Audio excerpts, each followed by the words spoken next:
Mummy డాడీలను కీలు మలిపి మంచం కింద దాచుకొని పరిశాన్ చేసిన పిల్లలను చూసినాం. కిటికీలల్లా బిందెలల్లా తలలు పెట్టి ఆగమాగమైన పిల్లలను కూడా చూసినాం.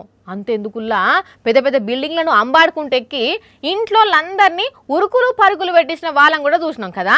అయితే ఇక్కడ ఏమైందంటే దోస్తులతోని ముచ్చట పెట్టుకుంటా పెన్ను క్యాపును పెదవుల మీద ఆడిస్తూ లటుక్కున మింగితే ఇగో ఎండోస్కోపీ వేసి తీసిండ్రు మంచిర్యాల జిల్లాల డాక్టర్లు. అగో చూడుండ్రి గొంతుల అడ్డంగా ఇరుక్కపోయేసరికి డాక్టర్లు ఎంత ఓర్పుగా ఎంబటే తీసిండ్రో.